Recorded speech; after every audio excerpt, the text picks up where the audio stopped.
are certain poems that in the past would probably be known to every British and potentially nearly every Irish school child. And this one by Thomas Gray is one of those. It's something you'll still find some older people being able to recite lines from, even though they don't know where the lines might be come from because they've entered part of folk memory. Elegy, written in a country church. It's also quite a long poem, and it's a long time since I've attempted to read such a long poem, so let's see how we do.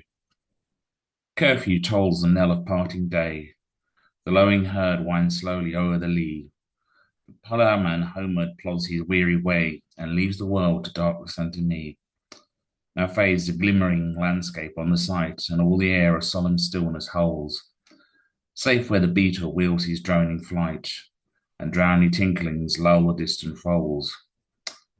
Safe that from yonder ivy-mantled tower, the moping owl does to the moon complain of such as wandering near her secret bower, molest her ancient solitary reign.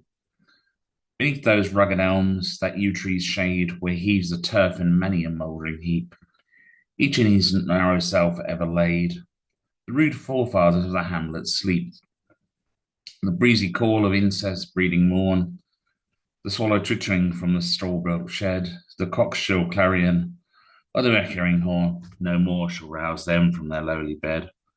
For them no more the blazing heart shall burn, or busy heartless wife play her evening care. No children run to lisp their sighs return, or climb his knees the envied kiss to share.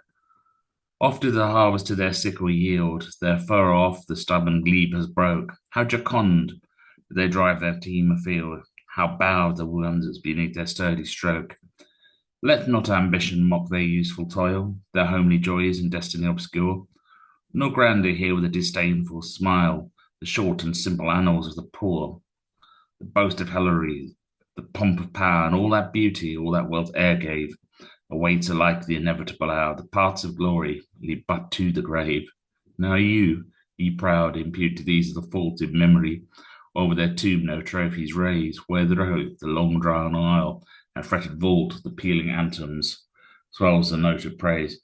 Can storied urn or animated bust back to its mansion call the fleeting breath? Can honour's voice provoke the silent dust of flattery, soothe the dull cold ear of death? Perhaps in this neglected spot is laid some heart once pregnant with celestial fire. Hands at the rod of empire might have swayed, awake to ecstasy the living lyre, but knowledge to their eyes, her ample page, rich with the spoils of time did ne'er unroll, till penury repressed their noble rage, and froze the genial current of the soul. Full many a gem of purest ray serene, the dark unfathomed caves of ocean bear. Full many a flower is born to blush unseen, and wasted sweetness on the desert air. Some village Hampton that with dauntless breast this little tyrant of his field withstood. Some mute inglorious Milton here may rest, some Cromwell guiltless of his country's blood. The applause of listening senates to command, the threats of pain and ruin to despise, to scatter plenty o'er a smiling land, and read their history in a nation's eye. Their lot forbade, no circumscribed alone, their growing virtues, but their crimes combined. Forbade to wade through slaughter to a throne, and shut the gates of mercy on mankind. The struggling pangs of conscious truth to hide, to quench the blushes of ingenious shame. Or heap the shrine of luxury and pride with incense kindled the muse's flame. Far from the madding crowd's ignoble strife, their sabre wishes never learned to stray. Along the cool, sequestered vale of life, they kept the noiseless tenor of the way. Yet even these bones from insult to protect, some frail memorial still erected nigh, with uncouth rhymes and shapeless sculpture decked, implores a passing tribute of a sigh. Their names, their years, spelt by the unlettered muse, the place of fame and elegy supply, and many a holy text around she strews, that teach the rustic moralist to die. But who to dumb forgetfulness a prey, displeasing anxious being ill-resigned, left the warm precincts of the cheerful day, nor cast one longing, lingering look behind. On some fond breast the parting soul relies, some pious drops the closing eyes requires.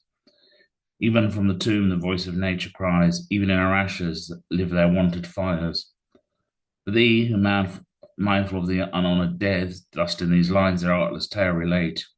If chance by lonely contemplation led, some kindred spirit shall inquire thy fate.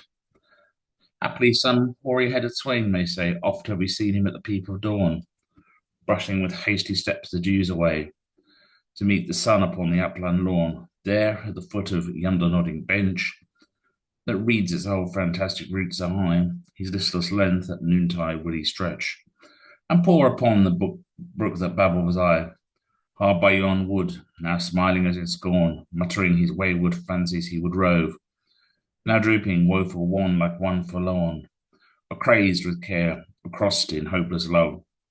One morning I missed him on the accustomed hill, along the heath, and near his favourite tree.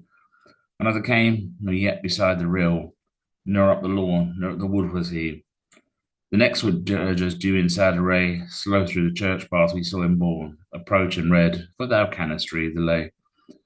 Graved on the stone beneath yon outleger torn, the epitaph. Here rests his head upon the lap of earth, a youth to form, and to fame unknown.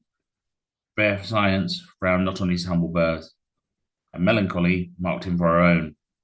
Large was his bounty, and his soul sincere.